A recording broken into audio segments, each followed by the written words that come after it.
Senior तज्ज़ियाकार Munib Farooq sir भी हमें join कर चुके हैं। सर बहुत शुक्रिया आपके वक्त के लिए। अहम स्टेटमेंट सामने आई है अमेरिकी सदर की जानिब से। उन्होंने सबसे पहली बात जो की है कि मुलाकात बहुत अच्छी रही है और पाकिस्तान का शुक्रगुजार हूँ, बहुत सारे पॉइंट्स पर एग्रीमेंट भी हुआ है, क्या कहेंगे आप?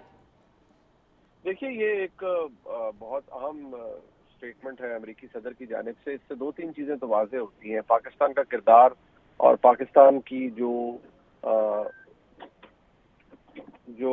पाकिस्तान की क़यादत है फ़ौज की और हुकूमत की, उनकी जानिब से जो मौक़िफ़ इख्तियार किया गया है और जो उनकी लीडरशिप में सब कुछ हो रहा था, वो बिल्कुल उसको इंटरनेशनल रिकग्निशन मिली है और बहुत तारीफ़ की गई है पाकिस्तान के किरदार की, और शुक्रिया अदा किया गया है अमेरिकी सदर की जानिब से।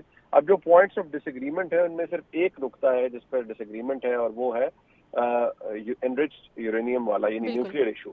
अब उस पर तो अभी तक बहस जारी है। और जहां तक आबनाए हॉर्मुज़ की बात है, देखिए अमेरिकी सदर का ये दावा अपनी जगह, लेकिन प्रैक्टिकली उनका ये कहना कि हम अमेरिकी नेवी सेफगार्ड करेगी उसको, जो आबनाए हॉर्मुज़ है उसकी नकलो हरकत को, या उसके ऊपर नाकाबंदी करेगी। बट इशू ये है कि साथ वो ये भी कह रहे हैं कि वहाँ बारूदी सुरंगें कहाँ पर हैं ये सिर्फ पता है ईरान को ही।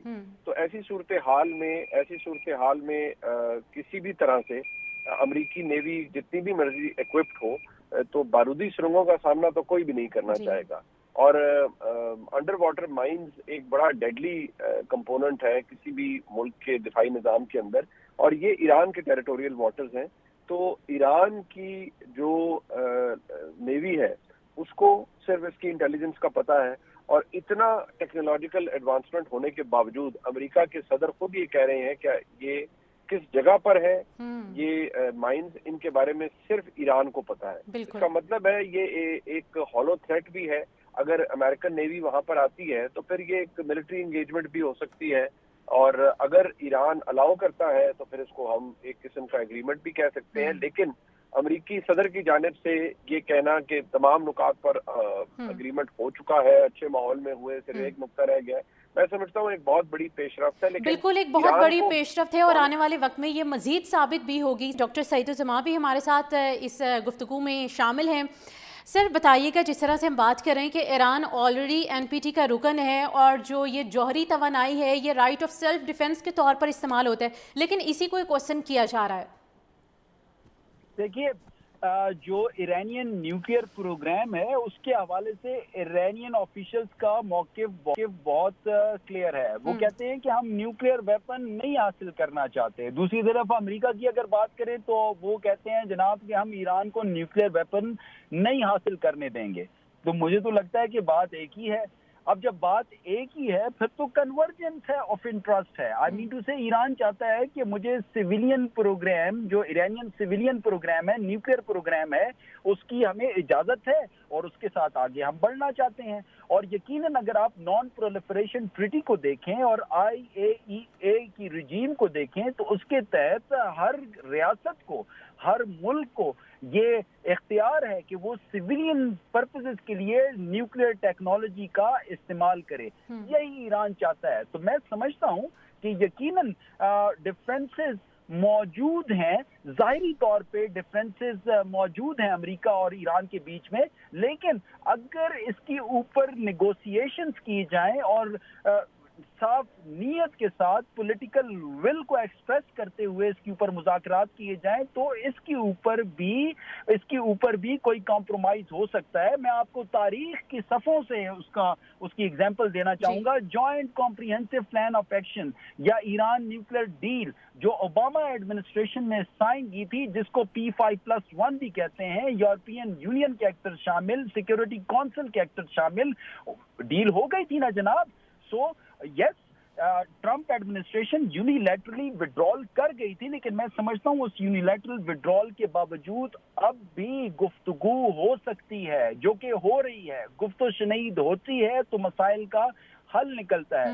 मैं समझता हूँ कि आइंदा कुछ दिनों में आप देख रहे होंगे कि ईरानियन न्यूक्लियर प्रोग्राम के हवाला से कोई ना कोई खुशखबरी दुनिया सुन रही होगी, और उसमें ईरानियन नेशनल इंटरेस्ट कॉम्प्रोमाइज नहीं होगा। यकीनन ईरानियन की जो डिमांड्स हैं, बेशक चाहे वो रिपरेशन कॉस्ट के हवाले से हो, चाहे वो सैंक्शंस अपलिफ्ट करने के हवाले से हो, चाहे सिक्योरिटी गारंटीज के हवाले से हो, यकीनन वो एड्रेस करनी चाहिए। अगर ईरानियन जो डिमांड्स हैं अगर उनको एड्रेस कर लिया जाए तो मेरा नहीं ख्याल कि इनके बीच में ये इख्तिलाफात ख़त्म नहीं हो सकते। और जिस तरीका से ये मुज़ाकरात इस्लामाबाद में हुए और जिस तफसील से हुए, 21 घंटे का सेशन रहा जनाब, टेक्निकल एक्सपर्ट्स मौजूद थे, टॉप लीडरशिप मौजूद थी, ये एक बहुत बड़ा मौका था, ये एक बहुत बड़ा प्लेटफॉर्म था। और मैं समझता हूँ इन मुज़ाकरात की वजह से काफ़ी गलतफहमियां दूर भी हुई होंगी। यकीनन आइंदा आने वाले दिनों में हम देख रहे होंगे कि ये इख्तिलाफात जो अभी मौजूद हैं ये भी ख़त्म होंगे और पीस स्टैब्लिश हो सकता है। और मैं एग्री करना चाहूंगा डॉक्टर शाहिद साहब से, उन्होंने कहा कि स्पॉयलर्स पे नजर रखनी है, तो जनाब स्पॉयलर्स पहले भी थे, अब भी हैं, आगे भी होंगे, उन पे न सिर्फ नजर रखनी है बल्कि उनको भी कायल करने की कोशिश करनी है कि ये दुनिया के वसी तर मफाद में है कि ये जंग रुके और अमन स्टैब्लिश हो। बहुत नुकसान हो चुका, एक तरफ इकोनॉमिक नुकसान हुआ, दूसरी तरफ ह्यूमैनिटेरियन कॉस्ट है और तीसरी तरफ खतरात और स्टेक्स बहुत हाई हैं जिसमें जंग अजीम स्वयं का खतरा भी शामिल था। तो अमन की तरफ आना चाहिए, मुज़ाकरात करने चाहिए और मेरे ख्याल से यही वक्त की ज़रूरत है। बिल्कुल वक्त की अहम ज़रूरत है। डॉक्टर सईद हमारे साथ मौजूद थे, अपना तज्जिया दे रहे थे, हमारे साथ ही मौजूद रहिए। डॉक्टर उस्मान साहब भी हमारे साथ मौजूद हैं। सर कहिएगा, हम ये डिस्कस कर रहे हैं कि आने वाले वक्त में, इनफैक्ट फ्यूचर में हम देखेंगे एक खुश खबरी आएगी हमारे पास कि ईरान न्यूक्लियर हथियार बना चुका है। क्या समझते हैं जब वो दिन आएगा तो उसके रेपरकशंस क्या होंगे दुनिया पर, खित्ते पर और ख़ासकर अमेरिका ईरान अमन पर?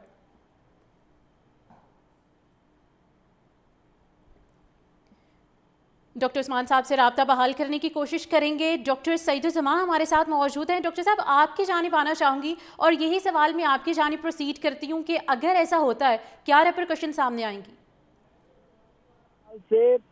जैसे मैंने पहले कहा, अब तक का जो ऑफिशियल स्टांस ईरान का है, they are of the view कि हमें न्यूक्लियर वेपन नहीं चाहिए। अगर उनको न्यूक्लियर वेपन नहीं चाहिए और वो न्यूक्लियर वेपन नहीं बना रहे, फिर तो मेरे ख्याल से ये जंग होनी ही नहीं चाहिए थी, यहाँ तक मामलात पहुंचने ही नहीं चाहिए थे। दूसरी तरफ अगर आप अमेरिका को देखें तो अमेरिका यही तो कह रहा है कि ईरान न्यूक्लियर वेपन हासिल करना चाहता है। सो अगर वो वाकई न्यूक्लियर वेपन हासिल करना चाह रहा था, सो फिर जो अमेरिका ने ये ऑफेंसिव लॉन्च किया, हम ये नहीं कह रहे कि वो जस्टिफाइड है, बिल्कुल जस्टिफाइड नहीं है, लेकिन इससे कम से कम अमेरिका की वो जो मुद्दा था वो तो कम से कम दुनिया के सामने फिर आ जाएगा। लेकिन मेरा नहीं ख्याल कि ऐसा है। अगर आप ईरान की लीडरशिप को देखें, आप अगर खुमैनी साहब को देखें, तो वो यही कहते थे कि ये गैर शरई वेपन है। वो कहते थे कि जितनी तबाही और बर्बादी मचाता है तो ऐसा वेपन नहीं हासिल करना। हाँ, ये है कि जो उनके बेटे हैं, जो मौजूदा सुप्रीम लीडर हैं, उनकी सोच अपने वालिद साहब से जुदा है। वो न्यूक्लियर वेपन के हवाले से एक डिफरेंट फिलॉसफी रखते हैं। लेकिन मैं समझता हूं कि ईरानियन ऑफिशियल की ऑफिशियल स्टेटमेंट के साथ हमें जाना चाहिए। वो ये कहते हैं कि हमें न्यूक्लियर वेपन नहीं हासिल करना और हमें सिर्फ सिविलियन पर्पस के लिए यूरेनियम एनरिच करनी है या अपना न्यूक्लियर प्रोग्राम चलाना है। मैं समझता हूं कि ईरान चाहता है कि हमें सिक्योरिटी गारंटीज दी जाएं। सिक्योरिटी गारंटीज दे दें तो शायद वो बाकी कॉम्प्रोमाइजेस भी कर लेंगे, लेकिन ईरानियन को अपनी सिक्योरिटी खतरे में महसूस होती है रीजन के सिक्योरिटी डायनामिक्स की वजह से। बिल्कुल रीजन के सिक्योरिटी डायनामिक्स की वजह से उनको ये फील हो रहा है। सर हमारे साथ ही मौजूद रहिए।